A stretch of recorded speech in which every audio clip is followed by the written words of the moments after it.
Now, you've probably seen Hollywood movies where a hole in the side of a plane causes utter chaos. Food trays and bags flying, seatbelts unable to keep passengers in place. Luckily, in reality, small damage to the fuselage won't have such dramatic consequences, but a big opening in a plane's side will. So, would you believe me if I told you a pilot managed to land a plane with much of its roof torn completely off? Buckle up! At 1:25 p.m. on April 28, 1988, a 19-year-old Boeing 737 that belonged to Aloha Airlines left Hilo International Airport and headed for Honolulu. The plane was named after Queen Liliuokalani, who was the last sovereign monarch of the Kingdom of Hawaii. On that day, the aircraft already had 3 short flights from Honolulu to Hilo, Maui, and Kauai. All of the trips were regular and uneventful. The weather was calm, and it seemed like nothing could go wrong. The captain was experienced pilot Robert Schornsteimer, 44 years old, who had 6,700 flight hours in the Boeing 737.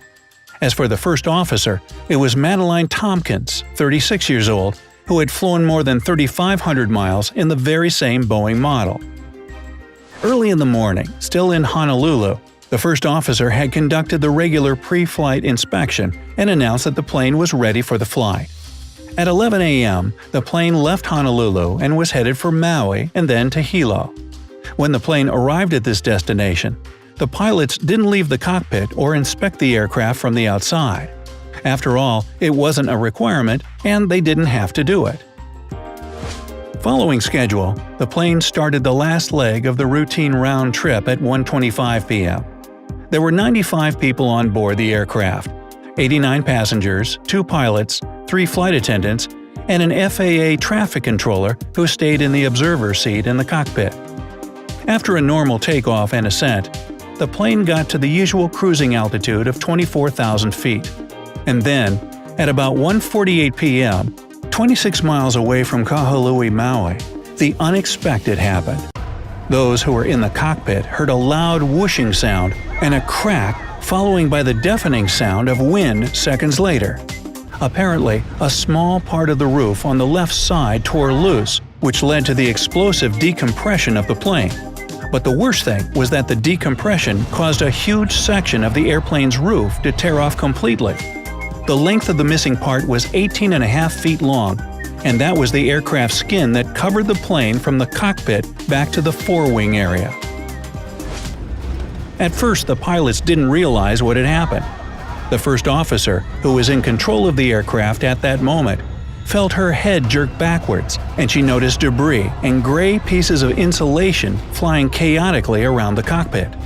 When the captain turned his head, he saw that the cockpit door had disappeared, and instead of the first-class ceiling, he was staring at the clear blue sky.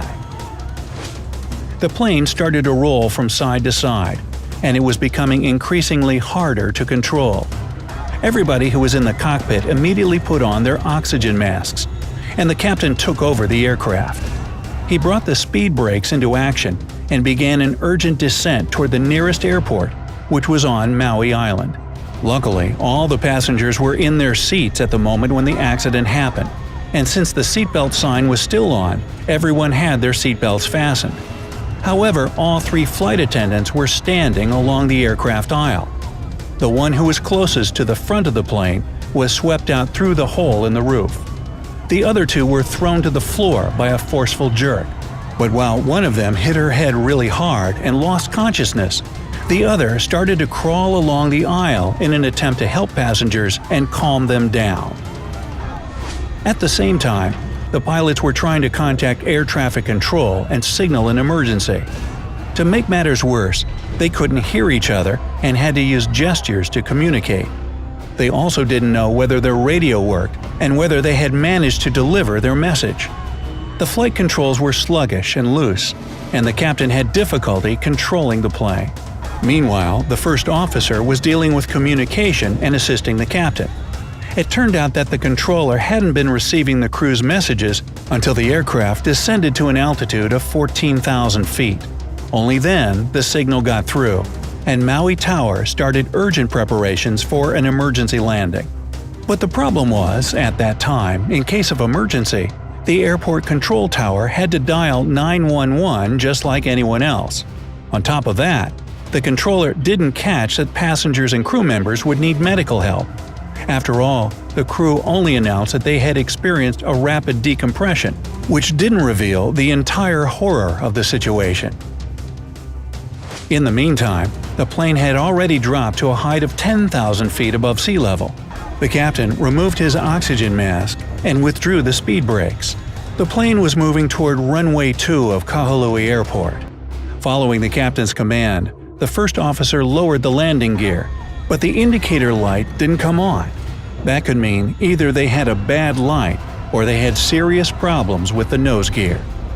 But that wasn't the only problem. As the plane was approaching the runway, the left engine failed and the aircraft started rocking and shaking. The captain made an attempt to restart the engine but didn't succeed. And still, at 1:58 p.m., just 10 minutes after the emergency and 35 minutes after the takeoff, Aloha Airlines Flight 243 managed to touch down on the runway of Kahului Airport. Landing a plane with such a huge loss of integrity was an unprecedented feat. To stop the plane, the crew used the reverse thrust of the second, still working engine. As soon as the plane stopped, the evacuation began. Everyone on the plane, except for the flight attendant who had been pulled out of the plane, was alive, although 65 people were injured. Most people had been hurt by flying debris and torn pieces of fuselage. Unfortunately, since nobody on the ground had known how serious the situation was, no ambulances were waiting for the injured. The first one arrived 7 minutes after the plane landed, and there were only 2 ambulances on the island, which obviously couldn't fit all the people. That's why the passengers had to be transported to the hospital in several 15-passenger tour vans that belonged to the company Akamai Tours. Luckily, 2 Akamai drivers used to be paramedics, and they started to help the injured right on the runway. Meanwhile, airport mechanics, as well as office staff, drove the vans to the hospital, which was 3 miles away. Luckily, there were only 8 serious injuries, and all of these people later recovered. As for the plane, it was damaged beyond repair and later dismantled right at the airport. The missing part of the roof disappeared without a trace. But what could cause such a terrible accident? The problem wasn't the age of the aircraft. After all, 19 years isn't that old. Neither had it accumulated too many flight hours before the accident happened. But the 35,500 flight hours the plane had traveled included 89,680 takeoffs and landings, which are also called flight cycles.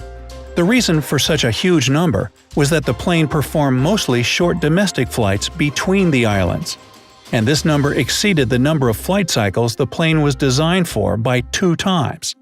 Besides, the airplane traveled in a salty and humid environment, which also added to the wear and tear.